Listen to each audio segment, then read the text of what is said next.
পৃথিবীতে এক একটা জিনিসের দাম বাড়ার পেছনে একটা জিনিস দায়ী থাকে। মদিনায় নবীজির রওজা আছে, এ কারণে মদিনার দাম আল্লাহ বাড়িয়ে দিয়েছেন। এখানে যারা হজ করেছে বা করবেন আমরা জানি মদিনায় কিন্তু যাওয়া লাগে না হজে, মানে হজে যাওয়ার জন্য মদিনায় যাওয়া শর্তও না। যে কয়টা কাজ আছে হজের সব মক্কায় শেষ। বুঝতেছেন? মদিনায় যাওয়া লাগে না।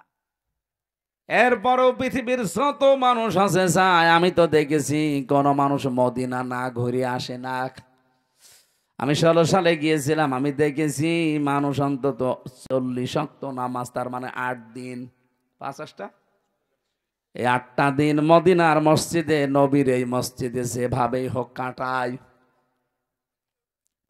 একটাই কারণ হচ্ছে সেখানে আমাদের নবী, যার সার্টিফিকেট ছাড়া, যার সিগনেচার ছাড়া কেউ জান্নাতে যাবেন না, সেই লোকটা ঘুমিয়ে আছে। মুহাম্মাদুর, জবান খুলে পড়েন, মুহাম্মাদুর রাসূলুল্লাহ। রমজানের দাম বাড়ার পেছনে একটা কারণ আছে, তার নাম রমজান। নাম কি? শাহরু রমাদান আল্লাযী উনজিলা ফীহিল কুরআন। আল্লাহ বলেন এই সেই রমজান মাস, যে মাসে কোরআন নাজিল করেছি। তার মানে আয়াত থেকে প্রমাণ হয় রমজান কিন্তু এর আগেও ছিল। রমজান মাসের দামটা বাড়ার পেছনে যে কারণে রমজানে আল্লাহ কোরআন নাজিল করেছেন। রমজানের দাম বাড়ার পেছনে কারণ কি বুঝলাম? কোরআন। বলেন বলেন, আরো জোরে বলেন। স্বামীর দাম কিসের জন্য? স্ত্রীর কারণে। কি আপনার মনে হচ্ছে না? স্ত্রীর দাম কিসের কারণে? এই পৃথিবীতে যে সমস্ত মহিলাদের স্বামী আছে, ওরা কোরআন শরীফ খুঁজে দেখবেন তাদের নাম কিন্তু আল্লাহ কোরআনে দেয়নি। কি কথা বুঝতেছেন? আসিয়ার নাম আল্লাহ কোরআনে দেয়নি, কারণ কি? তার স্বামী ছিল, স্বামী ভালো হোক আর খারাপ হোক। হযরতে খাদিজাতুল কুবরার নাম কোরআনে আল্লাহ দেয়নি, তার স্বামী ছিল। হযরতে আয়েশার নাম কোরআনে আল্লাহ দেয়নি, তার স্বামী ছিল। উম্মে জামিলের নাম কোরআনে আল্লাহ দেয়নি, তার স্বামী ছিল। কিন্তু যে সমস্ত মহিলাদের স্বামী নেই, ওই মহিলাদের নাম আপনি দেখবেন আল্লাহ কোরআনে উল্লেখ করেই দিয়েছেন। হযরতে মারিয়াম স্বামী ছিল, বলেন বলেন। তার নাম আল্লাহ কোরআনে শুধু দেয়নি তা না, পুরো একটা সূরা দিয়ে দিয়েছেন। রব্বুল আলামিন বলেন হযরতে মরিয়মের নাম একবার দুইবার না, কতবার কোরআনে উচ্চারণ আছে। কারণ পৃথিবীতে সবচাইতে গুরুত্বপূর্ণ একটা মেয়ে লোকের জীবনে যেটা স্বামী, সেইটাই তার ছিল না। মা বোনেরা বিভিন্ন জায়গায় যারা বসে আছেন, স্বামী যাদের নেই তারা কিন্তু টের পাচ্ছেন যে কি জিনিস হারিয়েছি। আর আমরা তো এই সমাজে দেখতে পাই যাদের স্বামী নেই, কত মানুষ তাদের দিকে বিভিন্ন নজরে তাকায়। তারা যে কত অসহায়, কত রকমের উলটপালট কথা শোনা লাগে এই সমাজে। রাস্তা দিয়ে হেঁটে গেলেও একটা মানুষ আশেপাশে মন্তব্য করে যে ওই যে যাচ্ছে, ওর বাংলায় বললাম না আমি, বলে না? এই জন্য স্বামী যাদের আছে কদর করবেন, সম্মান করবেন। বিশ্ব নবী জানিয়েছেন কোন স্ত্রী যদি অবস্থায় মারা যেতে পারে যে তার স্বামী তার উপরে রাজি ছিল, আল্লাহ পাক পেছনে কিছুই দেখবেন না, তারে মাফ করে দেবেন। আরো জোরে বলেন সুবহানাল্লাহ। মেয়ে লোকের দেখি না এইসব নেই, ও আরো গল্প করে মানুষের কাছে যে এলাকায় সবাই আমারে ভালো বলে, শুধু খোকার বাপ আমারে দেখতে পারে না। তোর এলাকায় সবাই ভালো বলার দরকার কি? ভালো বলা লাগবে তো এইটা। এক কথা বলেন না কেন? এই যদি তোরে ভালো না বলে, তামাম দুনিয়া ভালো বললেও আল্লাহ রাজি হবে না। এই জন্য মেয়ে লোককে যদি মরে যায়, স্বামী যদি লাশের পাশে দাঁড়িয়ে বলতে পারে না আমার স্ত্রী কিন্তু সত্যি আমার মন মতো, আমি তার উপরে 100 ভাগ খুশি, আল্লাহর কসম ওই মেয়ে লোকের ছোটখাটো আমলগুলো আল্লাহ মাফ করে দিয়ে নিজেও খুশি হয়ে যাবেন। এখানে আমরা যারা স্বামী আছি, মন থেকে বলতে পারবেন যে আমার স্ত্রীর উপর আমি 100 ভাগ খুশি? এরকম স্বামী হাত তোলেন তো। এই আন্দাজে হাত তোলো। প্রতিদিন 2 বার করে ঝগড়া করে আবার হাত তোলো না? ওই রকম মহিলা আছে কম, রাজশাহী থাকতে পারে, এসব আল্লাহর ওলি এখানে। সম্মানিত মা বোনেরা, আলহামদুলিল্লাহ আমি অন্যান্য জেলার তুলনায় আজকে 2জন স্বামী পেলাম। তারা হাত তুলেই জানিয়েছে যে আমার স্ত্রীর উপরে 100 ভাগ রাজি। আল্লাহ যেন ওই স্ত্রীর মতো আমাদের সবার স্ত্রীকে বানিয়ে দেয়। তাহলে আমি যেটা বলছিলাম, এই পৃথিবীর ময়দানে একজনের দাম বাড়ার পেছনে আর একটা জিনিস দায়ী বা তার পেছনে কাজ করে, হন্নালিবা সল্লাকুম ওয়া আনতুম লিবাসুল্লাহুন্না। স্বামী স্ত্রী একে অন্যের পোশাক। কি পোশাকের কাজ? কি পোশাকের প্রায় 27টা কাজ আছে। 1 নম্বরে পোশাকের কাজ হচ্ছে, পোশাক মানুষের লজ্জা স্থান ঢেকে রাখে। কথা বলে না কেন? স্বামী স্ত্রী 2জনের কিন্তু এই চরিত্র হওয়া লাগবে, একে অন্যের দোষ গোপন করে রাখবে। আর আমরা না, পরিবারের দোষ আরো বিভিন্ন জায়গায় একে অন্যেরটা বলে বেড়াই। 2 নম্বরে পোশাকের কাজ হচ্ছে, পোশাক মানুষের সম্মান বৃদ্ধি করে। বলেন তো, এখানে আমি যে পোশাক পরে এসেছি এই কারণে আপনারা আমার উঠতে দিলেন। আমি যদি ন্যাংটা হয়ে আসতাম, যত বড় আমির হামজা হোক উঠতে দিতেন, বলতেন নাউজুবিল্লাহ আস্তাগফিরুল্লাহ। হযরতে শেখ সাদী রহমতুল্লাহ আলাইহি, ওনার কিতাব 2টা প্রসিদ্ধ কিতাব আছে, গুলিস্তা আর বস্তা। আমি পড়েছিলাম ওই জামানায়, এটা বাংলায় বের হয়েছিল, উর্দুতে আছে, ফার্সিতে আছে। ওই সময় যেহেতু উর্দু পড়তাম কওমি মাদ্রাসায়, গুলিস্তার বস্তা 2টা বই আমি মাঝে মাঝে পড়েছিলাম। একটা ঘটনা আমার মনে পড়ছে। উনি একবার ছেঁড়া জামা কাপড়, স্বাভাবিকভাবে থাকতেন এমনিতেই, কবি মানুষ তো, কবি যারা দেখবেন ওরা ওই রকমই থাকে, স্বাভাবিক জীবনযাপন করতেন, সেরকম হাই ফাই পোশাক পরতেন না। এক দাওয়াতে গিয়েছেন, মানুষ তারে চিনতে পারে নাই, খাবারও দিতে চায় না, অথচ পরে ওই অনুষ্ঠানে তিনি সেই রকম উন্নত পোশাক পরে, রাজকীয় পোশাক পরে এসেছেন। লোকজন মনে করছে কে না কে, তাড়াতাড়ি নিয়ে তারে খাবারে বসিয়েছে। যত রকমের খাবার তার প্লেটে দিয়ে বলছে নেন। উনি খাবার খাওয়া বাদ দিয়ে একটা একটা করে সব পকেটে তুলছে। লোকজন বলছে আপনি পাগল হয়ে গেছেন? বলে না, পাগল তোমরা, এতক্ষণ পর্যন্ত আমি এসেছিলাম, সম্মান আমাকে করনি, করেছো আমার এই পোশাককে। এই জন্য পোশাককেই খাবার খাওয়াচ্ছে, যে খা, আমার দাম নেই, দাম তো তোর। পোশাক এটা কিন্তু মানুষের দাম, সম্মান, মর্যাদা বাড়িয়ে দেয়। স্বামী স্ত্রীর সম্পর্ক হওয়া দরকার ঠিক ওই রকম। রব্বুল আলামিন এমনিতেই হন্না লিবাসুল্লাকুম দেননি, ওয়া আনতুম লিবাসুল্লাহুন্না। পৃথিবীর প্রতিটি জিনিসের পেছনে একজন দায়ী থাকে, যে তাকে উপরে ওঠার জন্যে। মক্কার দাম যেহেতু কাবার জন্যে, মদিনার দাম নবীজির জন্যে। স্বামী স্ত্রীর দাম স্ত্রী স্বামী, স্বামী স্ত্রীর জন্যে। রমজানুল মোবারকের দাম হচ্ছে কোরআনের জন্যে। রব্বুল আলামিন বলেন, এমন কোরআন আমি দিয়েছি হুদাল লিন্নাস, এটা মানুষকে হেদায়েত দেবে। কোরআনের সেই ক্ষমতা এখন আর নেই।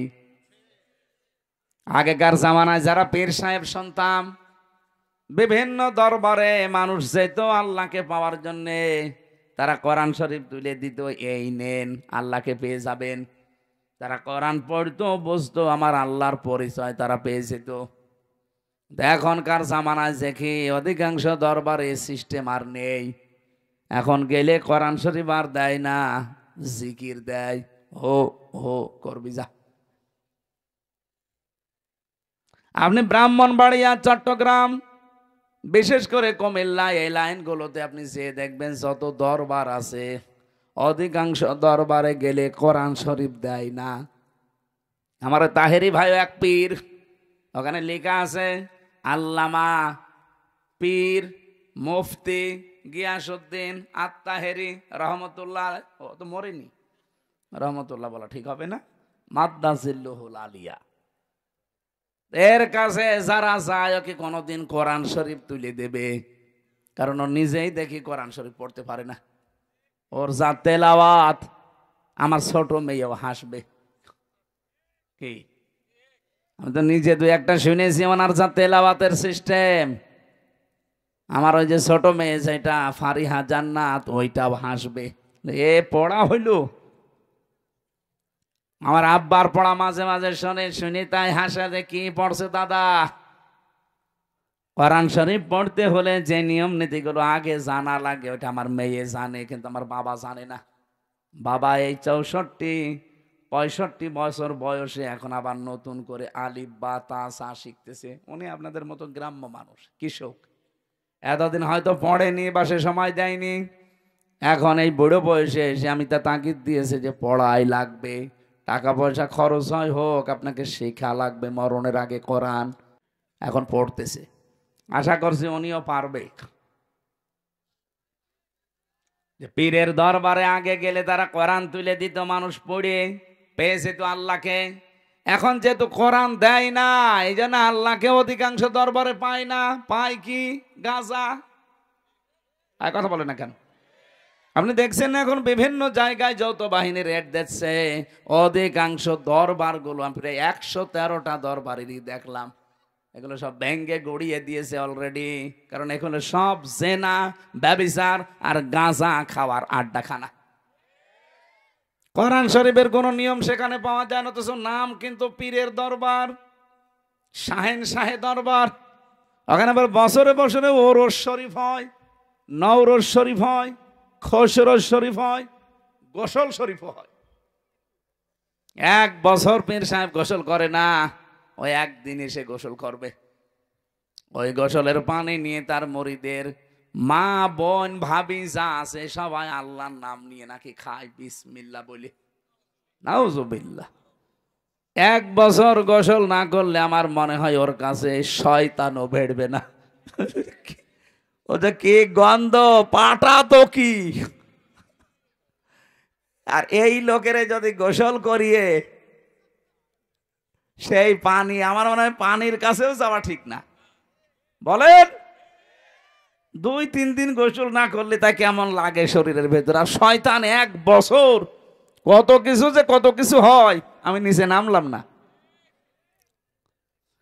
আমি যেটা বোঝাতে চাই, কোরআন আল্লাহ দিয়েছেন মানুষকে হেদায়েত দেওয়ার জন্য, সেই ক্ষমতা এখনো কোরআনের আছে। এই জন্য প্রথম আয়াত কি কোরআনের? যালিকাল কিতাবু লা রাইবা ফীহ।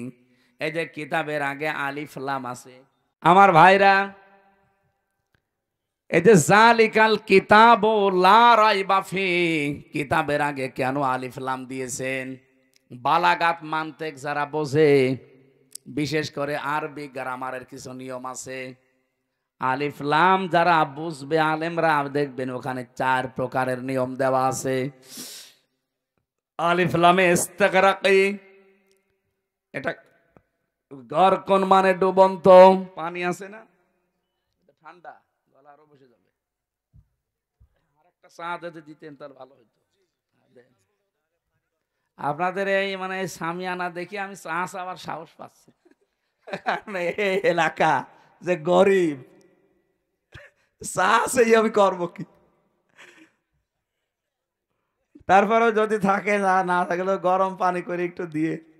আমার মনে হয় এই বছরে যত অনুষ্ঠান করেছি আজকের এইটাই সবচেয়ে গরিব পার্টি। এখন আমার যাওয়ার সময় তো আবার 300 টাকা দেবে না তো? না সেদিন দিয়েছিল। ও ওইদিকে ভালো আছে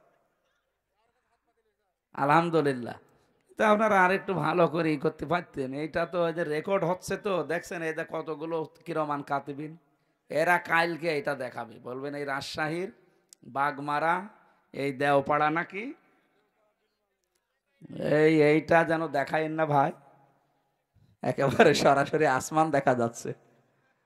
থাক, তারপরও গরিব মানুষ হলেও এরা, এদের ইমান শক্ত আছে আলহামদুলিল্লাহ। গরিব মানুষকে আল্লাহ এবং রাসূল বেশি ভালোবাসতেন, আমরাও এদেরকে বেশি ভালোবাসি।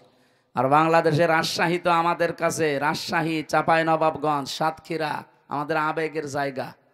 সারা বাংলাদেশে আমার যতটুকু বাস্তবতা ধারণা আমি জানি, আল্লাহ যদি কিয়ামতে জান্নাত দেওয়া আরম্ভ করে, প্রথমে সাতক্ষীরা দিয়ে আরম্ভ করবে, এরপরে চাঁপাইনবাবগঞ্জ, এরপরে রাজশাহী, আর আমার কুষ্টিয়া থাকবে 64 নাম্বারে, কারণ গাঁজার আড্ডা। ও জেলায় জন্ম নিয়ে ঝামেলায় আছে। আমার অন্য জেলায় জন্ম হলে ভালো হইতো, ও ছাতা পরিচয়ও দেওয়া যায় না। আর বড় বড় শয়তানগুলো আল্লাহ পাঠিয়েছে ওখানে, ওই যে ইনু, ননু, এরপরে হানিফ, কত অত্যাচার যে করেছে আমারে। এই প্রায় এই কয়টা বছর এলাকায় ঢুকতে দেয়নি।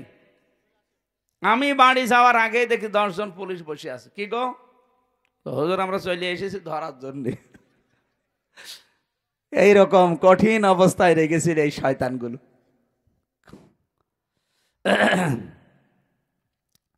গরকুন শব্দের শাব্দিক অর্থ বলছিলাম, দেখি আপনাদের মেধা কেমন। গরকুন মানে কি? হ্যাঁ, ডুবন্তু, হ্যাঁ, ডুবে যাওয়া। এখানে যে আলিফ লাম আল্লাহ দিয়েছেন, আল্লাহ রাব্বুল আলামিন এই আলিফ লামকে গরকুন বলেননি। হ্যাঁ, আলহামদুলিল্লাহি রাব্বিল আলামিন, ওখানেও আলিফ লাম আছে হামদের আগে, ওইটা কিন্তু আলিফ লামে ইস্তেগরাকি। যত রকমের প্রশংসা আমি দুনিয়ায় করতে পারি, সব আমি আমার আল্লাহর জন্য নির্দিষ্ট করে দিলাম। এখানে যালিকাল কিতাবু লা রাইবা ফি, কিতাবের আগে আলিফ লাম দেওয়ার আল্লাহর উদ্দেশ্য হচ্ছে, আমি তাফসিরে পড়েছি, এটা আল্লাহ রাব্বুল আলামিন বোঝাতে চেয়েছেন পৃথিবীতে একটাই মাত্র কিতাব আছে যেটা মানুষকে হেদায়েত দিতে পারে, তার নাম কোরআন। তার নাম কি? কোরআন ছাড়া হেদায়েত দেওয়ার কোনো কিতাব দুনিয়ায় নেই। আছে? এই জন্য আপনাকে কিছু পেতে হলে এর কাছে আসা লাগবে। বাজ্জিনাতিম মিনাল হুদা ওয়াল ফুরকান। রব্বুল আলামিন বলেন কোরআনে কারীম এমন স্পষ্ট দলিল আর প্রমাণ দিয়েছি যে মানুষ এখান থেকে পথ নির্দেশিকা পাবে। অল ফুরকান, হক আর বাতিল পার্থক্যকারী একটা কিতাব। আজকে থেকে সিদ্ধান্ত নিয়ে যাওয়া লাগবে, কোরআন আমি বুঝতে চেষ্টা চালাবো, শিক্ষা চেষ্টা চালাবো, এমন ভাবে বুঝবো, শিখবো যেন হক আর বাতিল সামনে কোনটা আমি পার্থক্য করে নিতে পারি। বলেন সুবহানাল্লাহ। আমার তেলাওয়াত কি তো আয়াত ছিল সূরা বাকারার 183 নাম্বার আয়াত। ইমানদারকে আল্লাহ ডাক দিয়ে জানিয়েছেন, ইয়া আইয়ুহাল্লাযীনা আমানু কুতিবা আলাইকুমুস সিয়াম। ইমানদারের আমি তোমাদের উপরে রোজা লিখে দিলাম, কামা কুতিবা আলাল্লাযীনা মিন ক্বাবলিকুম, তোমাদের পূর্বে যত জাতি পাঠিয়েছি, যত নবী, প্রত্যেকের উপরে রোজা কিন্তু ফরজ ছিল। হ্যাঁ, তাদের সিস্টেম আলাদা ছিল, তাদের মাস আলাদা ছিল।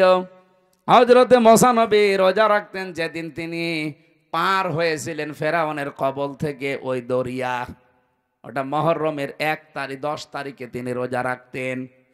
হযরত ইব্রাহিম আলাইহিস সালাম রোজা রাখতেন, যিনি আগুন থেকে মুক্ত হয়েছিলেন মুহররমের 10 তারিখে। হযরত নূহ আলাইহিস সালাম রোজা রাখতেন যেই দিন তিনি যদি পাহাড়ে তার নৌকা, তার কিস্তি ভেড়াতে পেরেছিলেন, মুহররমের 10 তারিখে।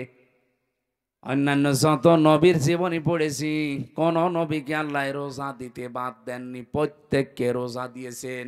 হ্যাঁ, হয়তো তাদের বছরে 1 দিন, 2 দিন, 3 দিন এরকম ছিল। আমাদেরকে আমার আল্লাহ রোজা দিয়েছেন বছরে 1, 2, 3, 3 দিন না, 1 মাস। কতদিন? এটার যতগুলো উপকার আছে তার অন্যতম উপকার হচ্ছে অটোফেজি। নাম শুনেছেন? অটোফেজি এই 2017 সালে আবিষ্কার করেছে রাজশাহীবাসী। জাপানের একজন বিজ্ঞানী, স্বাস্থ্য বিজ্ঞানী, উনি নোবেল পেয়েছেন 2017 সালে। এই তথ্যটা দিয়েছেন ইউশোনারি ওসামি। এই লোকটা জানিয়েছে আমাদের শরীরের ভেতরে 2 কোটি কোষ আছে। একাধারে যদি মানুষ 12 মাস খাবার খেতেই থাকে, বন্ধ না করে খাবার খাওয়া, তাহলে এই শরীরের ভেতরে আরো আশপাশে কিছু বৃদ্ধি হয় কোষ। এই যে ফসল যারা চাষ করে, ফসলে আমার মনে হয় কত কিছু দেওয়ার পরও ফসল ভালো হয় না, কিন্তু পরগাছা আগাছা ওকে কিছু দেওয়া লাগে, ওই এমনি বাড়তে থাকে শরীরের ভেতরে। ঠিক কোষ আল্লাহ দিয়েছেন 2 কোটি। এগুলো আমাদের শরীরকে কন্ট্রোল করে। কারণ রক্ত আছে আমার শরীরে, আপনার শরীরে 5 কেজি থেকে 5.5 কেজি। এই 5.5 কেজি রক্তকে পুরা শরীরে কন্ট্রোল করছে। এই কোষগুলো যদি না থাকে, 5 প্রকার ক্যান্সার দেখা দেবে যদি ওই কোষ বৃদ্ধি হতেই থাকে। 2 নম্বরে টিউমার বৃদ্ধি হবে। যারা 11-12 মাস একাধারে খেতেই থাকে, তাদের এই 2টা রোগ বেশি হওয়ার সম্ভাবনা, কারণ ওই কোষগুলো বাড়তে থাকে।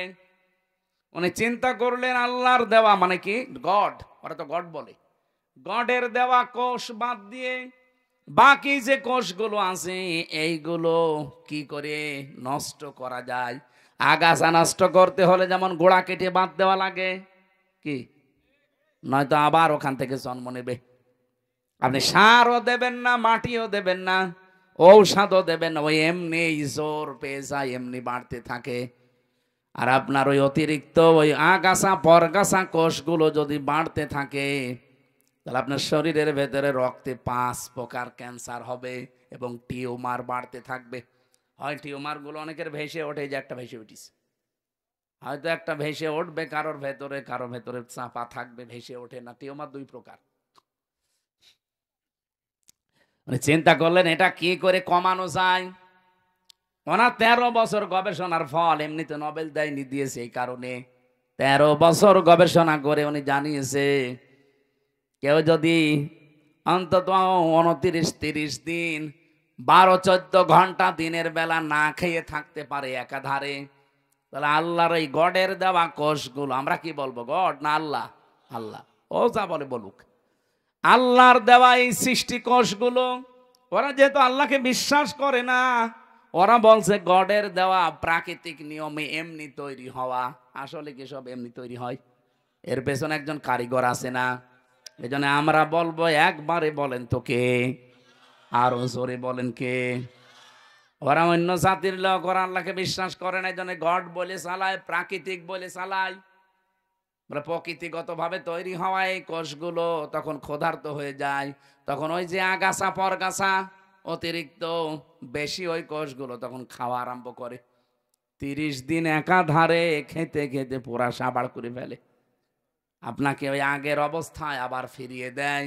তখন ক্যান্সার থেকে, টিউমার থেকে আল্লাহ আপনাকে বাঁচিয়ে দেয়। আর ও লিখেছে যে আল্লাহ না, বাঁচিয়ে দেয় আপনাকে গড।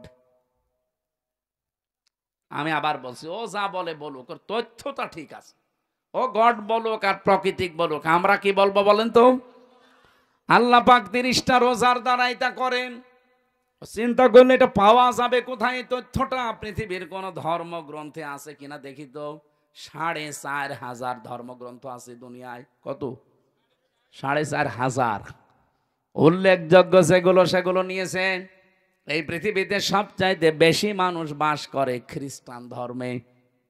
কোন ধর্মে? ওই যে ওরা বাইবেল পড়ে, দেখেন না, ত্রিপিটক পড়ে।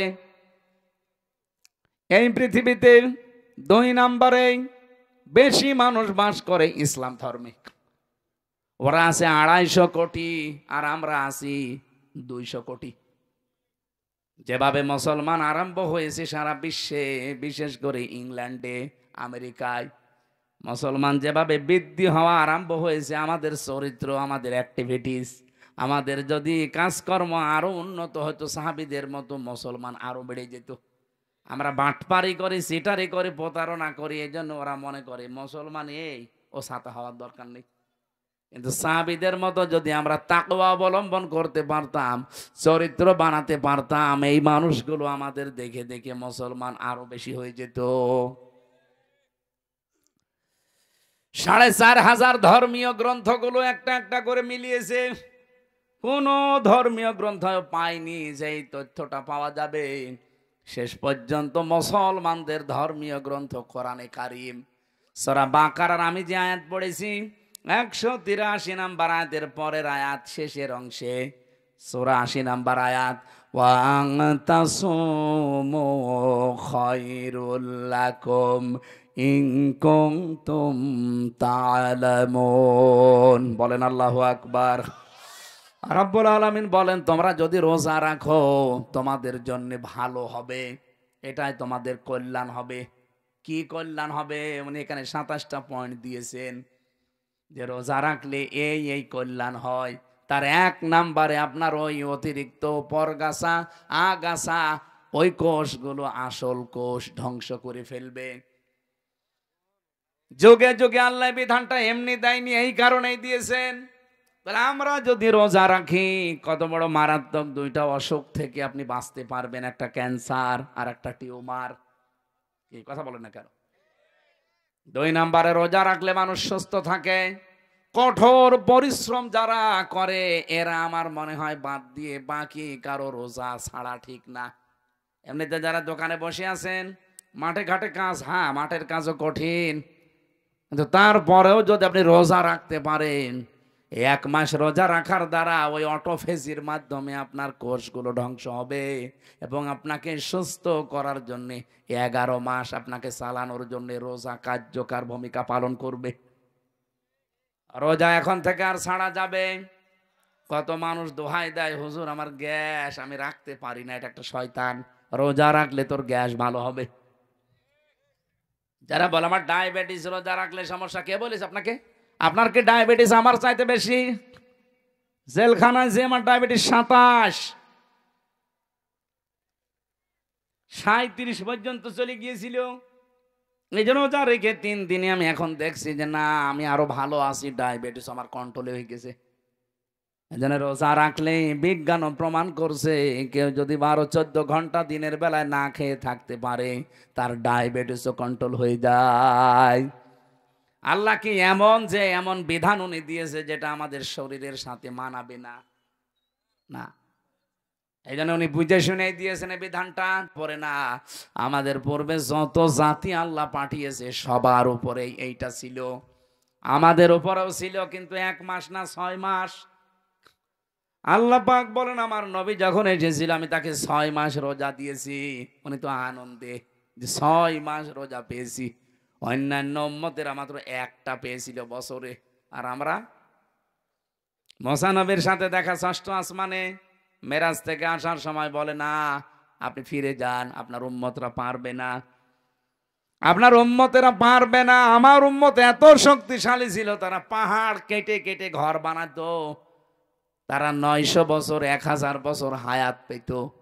আর আপনার উম্মত মাত্র ৬০-৭০ বছর বাঁচে, তাও লাস্টিং করে না। যত ভেজাল খাবার এখন আমাদের ভেতরে ঢুকতেছে, এই ভেজাল খাবার খেয়ে আমার মনে হয় ৬০-৭০ না ৪০ বছরে আমরা ৮০ বছরের মতো হয়ে যাচ্ছি।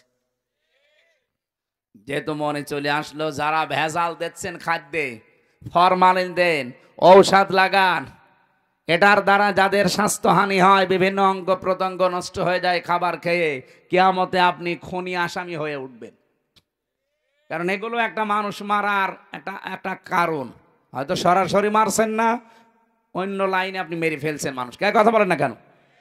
যারা এই যে ফলের ব্যবসা করেন, ফলে কত কিছু দিয়ে তাজা করে রাখেন, তরকারির ব্যবসা করেন, তরকারিতে কত কিছু দিয়ে তাজা করে রাখেন, ওই তরকারি ওই ফল আপনার ছেলেকে আপনি খাওয়াবেন, আপনার মেয়েকে খাওয়াবেন? আপনি ওই সময় তো খাওয়াতে চান না। বাকিগুলোও তো যারা ক্রেতা তারা তো আপনার ছেলে মেয়ের মতো মনে করা লাগবে। এই জন্য যে মানুষগুলো এই যে রমজান এসেছে পণ্যের দাম বাড়িয়ে ক্রাইসিস তৈরি করেন, আপনার নামাজ রোজা তারাবি কিচ্ছু কবুল হচ্ছে না, সব মাঠে মারা যাচ্ছে। যদি কবুল হয় তাহলে সূরা আরাফের আয়াতগুলো মিথ্যা হয়ে যাবে। হযরতে সালেহ আলাইহিস সালাম চালে না। সোহাইব আলাইহিস সালাম তার জামানার মানুষদেরকে আল্লাহ ধ্বংসই করেছিলেন এই খাদ্যে ভেজাল দেওয়া আর ওজনে কম বেশি করার কারণে। বাংলাদেশে অনেক উম্মতের ভেতরে এটা এখন নেই, ওজনে কম বেশি। বলেন বলেন কি যে আছে ওর হাতের ভেতরে, এরকম করে 1 কেজি 1.5 কেজি হয়ে যায়। আবার নামাজ পড়তে যায় 5 ওয়াক্তের জায়গায় 6 ওয়াক্ত মিলিয়ে পড়ে। না, আপনার নামাজ পড়তে কে বলেছে? আপনাকে নামাজ পড়ার অর্থই হচ্ছে আপনি ওজনে যেন কম বেশি না করেন, খাদ্যে যেন ভেজাল না দেন, জমিনের আইল যেন না ঠেলেন। সারা জমিন 1-1.5 বিঘা 2 বিঘা চাষ করছে ভালো, আইলের কাছে গেলে ওর নাঙ্গলের মাথাও খারাপ, ওর মাথাও খারাপ, মানে এমন চিকন করে মনে হচ্ছে যে পুল সিরাত বানিয়ে ফেলেছে আইল। আরে ভাই, আলটা একটু তো বড় করে রাখা দরকার, 2 জনে ছাড় দিয়ে যেন মানুষ একটা হেঁটে যেতে পারে, একটা সীমানা পিলার, ওইটা জোর করে করে কাটতে কাটতে যদি চিকন বানিয়ে ফেলেন, যতটুকু বেশি করেছেন যদি 1 বিগত হয়ে যায়, কিয়ামতে এরকম জমিন 7টা মাথার উপরে চাপিয়ে দেবে, তখন নেন কত লাগে। আমরা এখন থেকে সিদ্ধান্ত নেব খাদ্যে ভেজাল আজকে থেকে বন্ধ হবে। আর যারা এগুলো করছে এত কড়াকড়ি করা দরকার তাদের উপরে, কারণ তারা মানুষ হত্যা করার শামিল। হ্যাঁ, কথা বলেন না কেন? খাদ্যে ভেজাল দেওয়া, ফরমালিন দেওয়া, ঔষধ দেওয়া, এবং যারা পণ্যগুলো ক্রাইসিস করে তৈরি করে আটক করে রেখে এই রোজার মাস আসলে মানুষ এগুলো বেশি করে। আমি বিশ্বের অন্যান্য দেশের সাথে মিলালাম, তারা মুসলমানেরা রোজার মাস আসলে অন্য মাসে যদি 100 টাকা কেজি থাকে, রোজার মাস আসলে 70 টাকা করে দেয়। আর এই দেশে যদি 70 থাকে, রোজার মাস আসলে 100 টাকা করে দেয়। আপনার এত দরকার, লাভ ক্ষতি এইটার আসল মালিককে? আরো জোরে বলেন না। আমরা তো এটা মনে করি না, তাহলে রোজার মাসে রোজাদারদের, আল্লাহরে বান্দা বান্দিদের কষ্ট দেওয়ার জন্য বাড়িয়ে দিতাম না। মনে করে না আমার লাভ বেশি করা লাগবে। আরে ভাই, লাভ আপনার হবে 170-এর জায়গায় 100 টাকা, 70-এর জায়গায় 100 টাকা নিয়ে আসবেন, এদিকে আর এক রাস্তা খুলে দেবে আল্লাহ, 200 টাকা চলে যাবে। মাথার ভেতরে যেগুলো আছে, একটা যদি নাট বল্টু ঢিল হয়ে যায়, আপনি টের পাচ্ছেন, শেষে 100 না, ওরকম 1000-100 যাবে। কম্পিউটারে দেখলাম মাথার ভেতরে আছে ফ্রন্টাল লব, অক্সিপিটাল লব, প্যারাইটাল লব, টেম্পোরাল লব, মোটর কর্টেক্স, সেন্সরি কর্টেক্স, লব 70,000 তার দিয়ে, রক দিয়ে আল্লাহ পুরা মাথাটা পুরা শরীরের সাথে কন্ট্রোল করছে। বিজ্ঞান এখন দেখাচ্ছে যদি একটা তার অকেজ হয়ে যায়, হামজা পাগল হয়ে যাবে, ও নিজের পায়খানা নিজে খাবে। আপনি কার দিকে ভরসা করে জোর করেন বলেন? আল্লাহর বিধান বাদ দিয়ে আপনি আন্দাজে উপায় করছেন, এগুলো থাকবে? থাকবে না। এই জন্য খাদ্যে ভেজাল, ফরমালিন এগুলো মুক্ত হওয়া দরকার। এই মুহূর্তে সিদ্ধান্ত নেওয়া লাগবে। রোজা এসেছে এগুলো দেওয়ার জন্য। কামা কুতিবা আলাল্লাযীনা মিন ক্বাবলিকুম, এর পূর্বে যত জাতি তাদেরকে রোজার এই শিক্ষায় ছিল। নবীজি বললেন আমি তো আনন্দেই ছিলাম। মুসা নবী আমাকে বলছে আপনি কমান, পারবেন আপনার উম্মত। আমি বারবার গিয়েছি, আল্লাহ কমিয়েছে, শেষে 1 মাস। মুসা নবী আবার বলছে যান, আবার কমান, না আমার লজ্জা করে, যা নিয়েছি এইটাই হোক। সঙ্গে সঙ্গে জিবরাইল এসে বলে হে রাসূল, আল্লাহ কিন্তু 1 মাসই রোজা লিখে দিয়েছিলেন। আল্লাহ যেটা লেখে ওইটা কি পরিবর্তন হয়? যেহেতু আপনার কনসিডারের কারণে আল্লাহ কমিয়ে দিয়েছে, কিন্তু পরিবর্তন হবে না। আপনার উম্মতদেরকে বলবেন ওরা যদি 1 মাস হক আদায় করে রোজা রাখতে পারে, মহান আল্লাহ তাদেরকে 6 মাস রোজা রাখার সওয়াব দিয়ে দেবেন। হাদিস, বিশ্ব নবী বলেন ওই লোকটার রোজায় আল্লাহর কোনো দরকার নেই যে লোকটা রোজা রেখেও মিথ্যা কথা ছাড়তে পারে না। এদেশে তো নেই।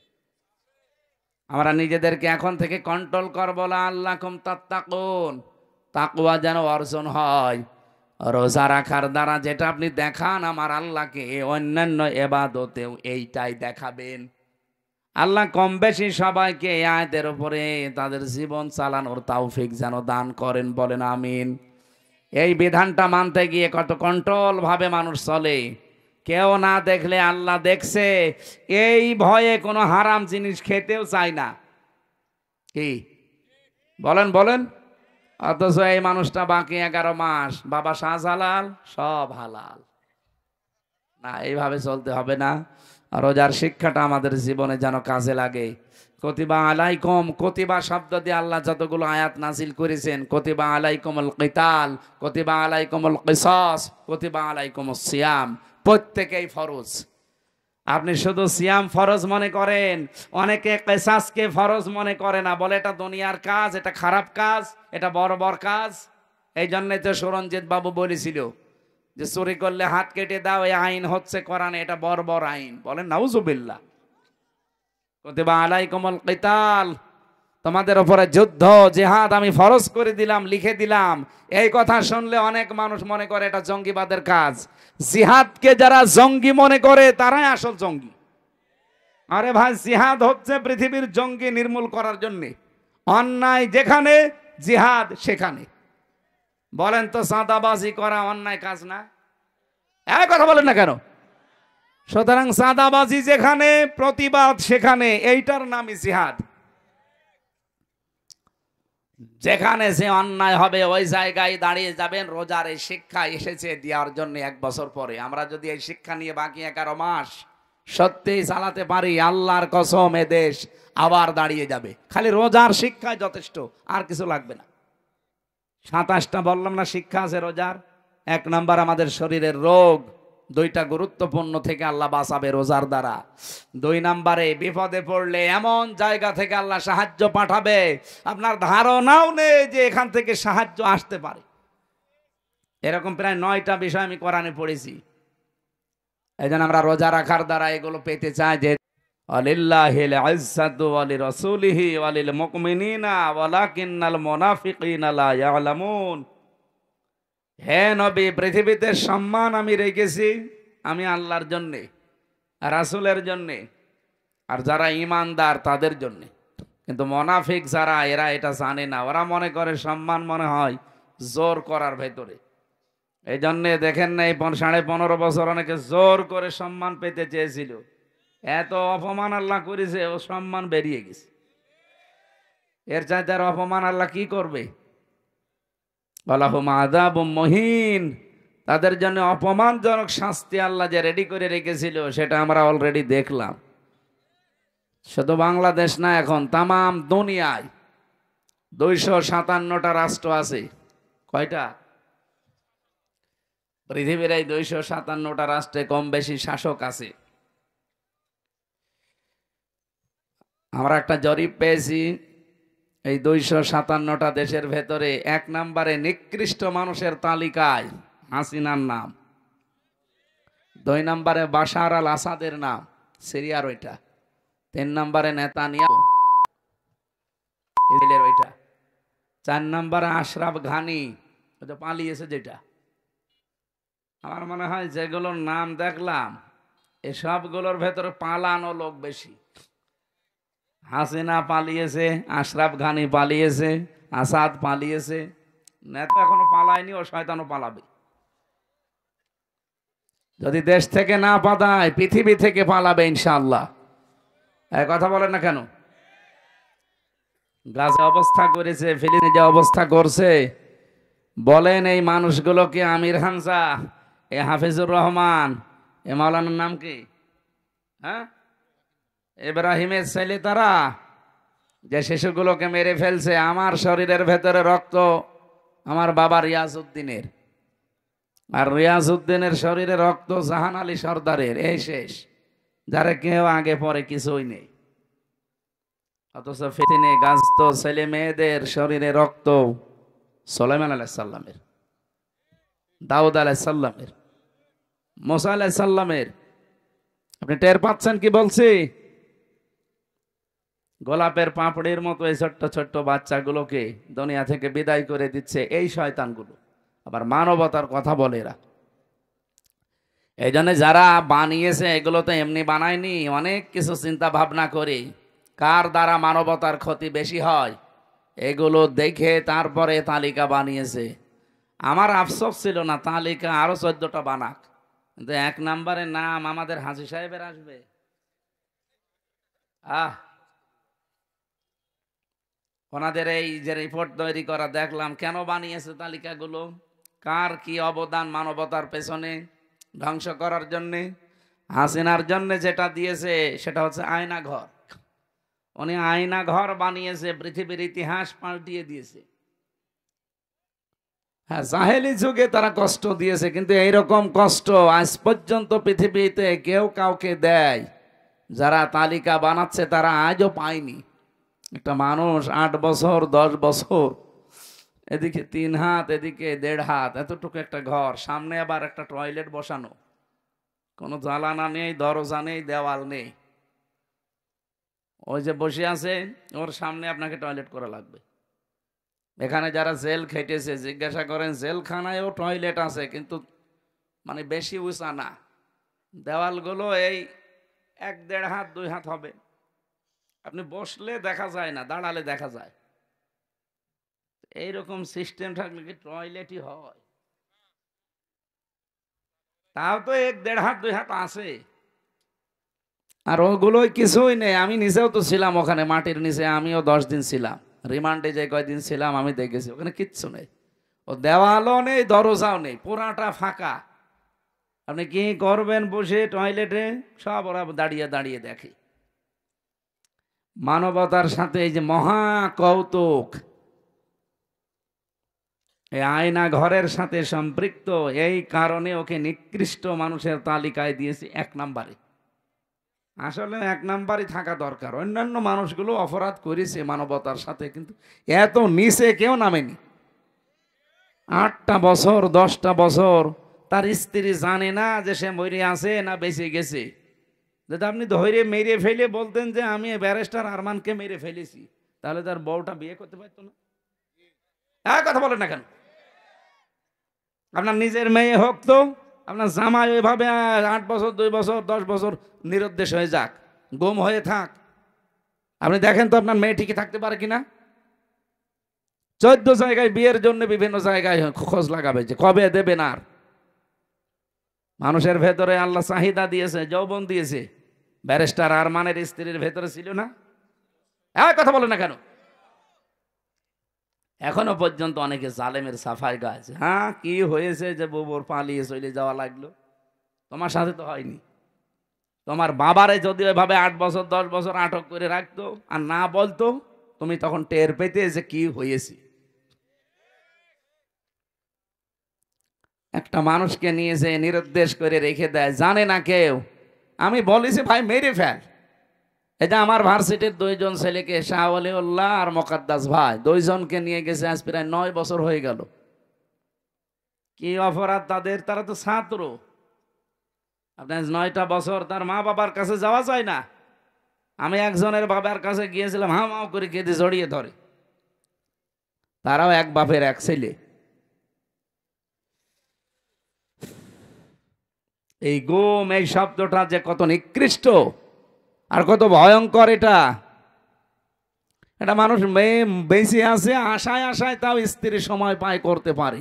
আমরা দেখছি এখন বিডিআররা 16 বছর পরে কেউ বের হচ্ছে, তার স্ত্রী মাত্র 14 দিনের সংসার এখনো টিকে আছে। সেই মহিলা এই 14 দিনের সংসার করে টিকে আছে, সন্তানাদি তো হয়নি। 16 বছর পার হয়ে গেছে, ও আশায় আছে যে না, আমার হাফিজ আবার আসবে। আপনি নিজেকে ওই জায়গায় দাঁড় করিয়ে বলেন বাস্তবতা কত কঠিন। আমার ম্যাডামকেও তো আমার থেকে 3টা বছর আলাদা করে রেখে দিল। আমার 2টা মেয়ে ছিল, তারাও 3 বছর আলাদাই। পুরা 3 বছর আমি মাত্র একবার দেখেছি তাদের। তাও তো তারা জানতো যে বাইসে আছে, অন্তত হাসিনা পড়ে গেলে হয়তো বের হবে। কিন্তু ব্যারিস্টার আরমানের দিকে তাকান, তার স্ত্রী যুবতী একজন মেয়ে, বিয়েও করতে পারে নাই।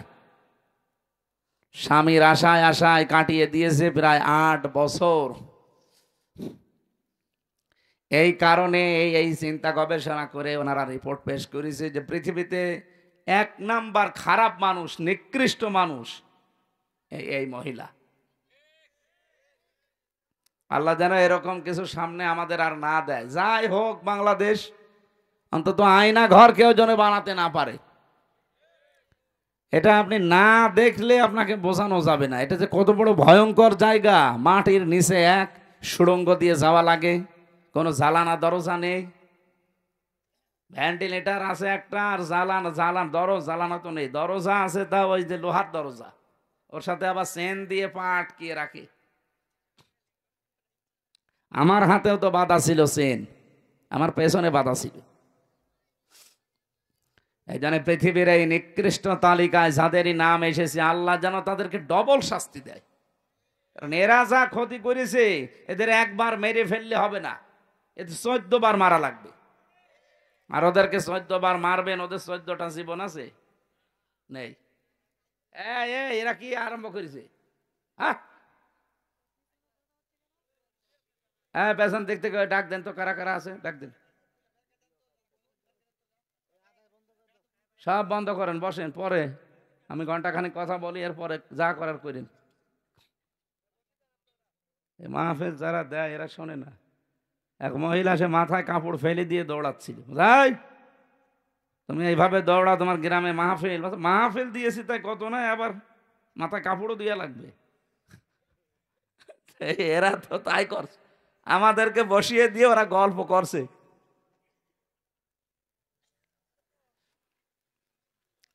রাজশাহীবাসী আমরা যারা রমজানুল মোবারকে আজকে কোরআনের একটা কথা শোনা, বাকি 11 মাস 70 বার এরকম তাফসির মাহফিলে হাজির হওয়ার সমান। যদিও আমরা সারাদিনের না খাওয়া শরীর ক্লান্ত, তারাবি পড়ে অনেকেই ক্লান্ত হয়ে গেছে, এখন ঘুমানোর সময়। সামনে 2টা বড় বড় কাজ আছে, তাহাজ্জুদের নামাজ পড়বো, সেহেরি খাবো, এরপরে ফজরের পড়ে কর্মজীবনে যাবে অনেকে। আমি রমজান মাসে এগুলো নেই না, মানে জোর করে আপনারা নিয়ে এসেছেন, আমিও পারি না, আপনারাও ছাড়েন না। আল্লাহু আকবার। যতটুকু পারছি আমরা চেষ্টা চালাবো, কোরআনের যে আয়াত পড়েছি ওই আয়াত থেকেই শিক্ষামূলক কিছু কথা নিয়ে আমরা বাড়ি যেতে চাই। মাহফিলের জন্য বললাম, ভালো হোক আর খারাপ হোক, মানুষ বেশি হওয়া কম হওয়া এটা কোনো ব্যাপার না। বাংলাদেশে বহু ন্যাংটার দরবারে যেয়ে দেখেন কত লক্ষ লক্ষ মানুষ, তাহলে ওটা কি ভালো কাজ? বলেন বলেন। যারা বলে যে ন্যাংটা বাবা, আপনার কি বিবেক কি মরিয়ে গেছে? ন্যাংটা একজন মানুষ, ও তো শরীয়তের বিধানই মানে না।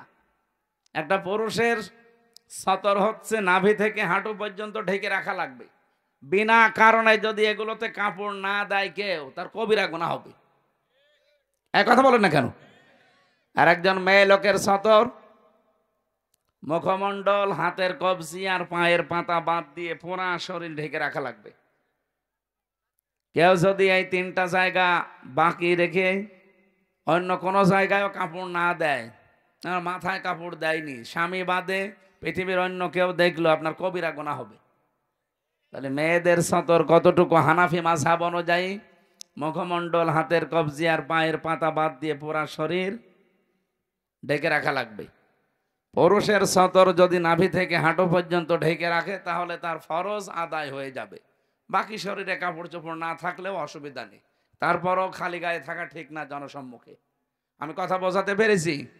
মেয়েরা যারা আশপাশে বিভিন্ন জায়গায় এসেছেন, সম্মানিত মা বোনেরা, পোশাক এটা কিন্তু গুরুত্বপূর্ণ একটা পাঠ। আল্লাহ রাব্বুল আলামিন কোরআনে কারিমে পোশাকের ব্যাপারে তিনি কথা দিয়েছেন, লেবাসুত তাকওয়া দিয়েছেন। যেন মেয়েদের লেবাস পোশাক যেটা তাকওয়ার, ওইটা হচ্ছে সালোয়ার কামিজ। আপনারা যারা স্বামী আছেন, বড় ভাই আছেন, বাবা আছেন, যারা বানিয়ে দেন, সালোয়ার কামিজ বানিয়ে দিলে এটা সর্বোত্তম পোশাক। আপনি মদিনার মিউজিয়ামে যেয়ে দেখবেন, ওখানে এখনো হযরতে ফাতেমাতুজ জোহরার একটা পোশাক আছে। ওইটা কিনা আমি জানি না, কিন্তু একটা সিস্টেম আছে টাঙানো, এই হাত পর্যন্ত হাতা, পা পর্যন্ত লম্বা। মেয়েরা যারা এসেছেন, আপনার স্বামীকে, আপনার বাবাকে বলবেন যে সালোয়ার কামিজ বানিয়ে দিন, সে যে বয়সেরই হোক, অসুবিধা নেই। এ 10 বছর হলেই কি আর 70-80 বছর হলেই কি, কোনো অসুবিধা নেই। শাড়ি পরে পর্দা আদায় হয় না, নামাজও হয় না। কারণ মাথায় শাড়ি দিয়ে যদি কেউ নামাজ পড়তে যায়, আর একবার যদি পড়ে যায় কাপড়, সেজদা দিতে গিয়ে চুল বেরিয়ে যায়, আপনার ফরজ নামাজ শেষ। আমি কথা বোঝাতে পারলাম? সুতরাং এমন পোশাক পরা লাগবে যেন নামাজের সময়ও কাজে লাগে, বাইরে হঠাৎ কোনো পরপুরুষের সামনে পড়ে গেলেও যেন পর্দার মতো ফরজ বিধান লঙ্ঘন না হয়। হ্যাঁ, মুখমণ্ডল, হাতের কবজি, পায়ের পাতা খোলা রাখা জায়েজ আছে, কিন্তু সর্বোত্তম পর্দা হচ্ছে এগুলোও ঢেকে রাখা, হাত মোজা পা মোজা দিয়ে, যেটা আজিমাত বলা হয়। কিন্তু রুখসাত হিসাবে আপনার মুখমণ্ডল, হাতের কবজি, পায়ের পাতা এইগুলো খোলা রাখতে আপনার ছাড় দেওয়া আছে। এজন্য আশা করছে আমরা এখন থেকে সামনে মেয়েদেরকে, মাদেরকে, বোনদেরকে এরকম পোশাক বানিয়ে দেব। মারা, বোনরা, বউরাও আপনারা স্বামীকে এটা বলবেন যে আমার হাত পর্যন্ত হাতা দিয়ে বানিয়ে দেন, পা পর্যন্ত লম্বা, নিচে ছায়া থাকবে বা পায়জামা থাকবে, ভেতরে ব্লাউজ গায়ে দেওয়া লাগবে, ওপরে একটা ওড়না দেবেন, এমন সেলাই করে নেবেন দরকার হয় দর্জি দিয়ে, যেটা শুধু মাথাটা আর মুখটা এতটুকু বেরিয়ে থাকবে, মুখটা পোড়াটা ঢেকে যাবে, এমন সিস্টেম পাওয়া যাচ্ছে এখন। পর্দার এই যে পোশাকটা, এটা কি আল্লাহ খেলা করার জন্য দিয়েছে? কত বড় গুরুত্বপূর্ণ জানেন? আজ যে হাজারো জায়গায় জেনা হয়, পরকীয়া প্রেমে মানুষ লিপ্ত হয়, শুধুমাত্র এই পোশাক আশাক ঠিক না থাকার কারণে। গ্রাম অঞ্চলে হয়তো এসব নেই, হ্যাঁ, শহরে চলে না। এই যে ভাবির সাথে যারা পর্দা রক্ষা করে চলতে পারেন না, শালীর সাথে যারা পর্দা রক্ষা করে চলতে পারেন না, এখানে একটা কারণ আছে। মনে হচ্ছে নিজের লোক, এর আর কি, বলে দোলা ভাই আমার বড় ভাইয়ের মতো। কয়েকদিন পরে দেখা যাচ্ছে দোলা ভাইয়ের সাথে আল্লাহ রাস্তা চলে গেছে। এই জন্যে নবীজি বলেন, একজন পুরুষের জন্য দুইজন মহিলা পৃথিবীতে সব চাইতে ভয়ঙ্কর। একজন হচ্ছে তার শালী, 2 নাম্বার তার ভাবি। আল্লাহ এই দুইটা থেকে আমাদের ইমান বাঁচানো খুব দরকার। যেহেতু এখানে কিছু মনে করি না তো আমরা, কখন যে আমাদের ইমান চলে যায় আমরা টেরও পাই না। এই 2 জায়গায় পর্দা রক্ষা করা নফল না ফরজ? বলেন বলেন। আমি বেঁচে গেছি যে আমি এক বাপের এক ছেলে, আমার কোনো ভাবি নেই, আর আমি যারে বিয়ে করেছি আমার কোনো শালীও নেই, আলহামদুলিল্লাহ। যাক, 2টো জিনিস থেকে আল্লাহ আমারে বাঁচিয়েছে। একজন মহিলার জন্য 2জন পুরুষ মানুষ সবচাইতে ভয়ঙ্কর এবং ইমান কেড়ে নেওয়ার মতো। একটা হচ্ছে তার দোলা ভাই, আর একটা হচ্ছে দেবর। দেখ, আমারে আল্লাহ এদিক থেকেও বাঁচিয়েছে, আমি কারো দেবরও না, দোলা ভাইও না, আমার তো নেই ম্যাডামই। আমার দোলা ভাই বলবে কে? ওই চাচা তো, মামা তো, খালা তো যারা আছে, ও চাচার সাথে কোনোদিন দেখাও হয় না, ও দোলা ভাই বলেও না। কয়েকটা শালা আছে, তারা দোলা ভাই বললো আমার অসুবিধা নেই। এই জন্য এই 2টা জায়গা যেহেতু ভয়ঙ্কর, পুরুষের জন্য আমরা খুব খেয়াল করে থাকবেন। নবীজি বলেন এই 2টা 4টা, দেবর, দোলা ভাই, শালী, ভাবি, একে অন্যের জন্য মৃত্যু। কি বলেন তো? মরণ দেখলে মানুষ যেভাবে ভয় করে চলি, এদের দেখলে ইমানের খাতির এরকম ভয় করে চলা লাগবে। আল্লাহ আমাকে সহ প্রত্যেককে এটার উপরে আমল করার তৌফিক দেন, বলেন আমিন। রমজানুল মোবারকে যেহেতু 1 রাত, আমরা আজকে 1 ঘন্টা জেগে থাকবো। 11 মাসে 70 ঘন্টা জেগে রাখার সওয়াব আল্লাহ দান করবে। এই যে এই সওয়াবটা কেন? রমজানুল মোবারক এটা কিন্তু 1500 বছর আগেও ছিল। তখন এরকম 70টা সওয়াব হয়তো? বলেন, হয়তো না।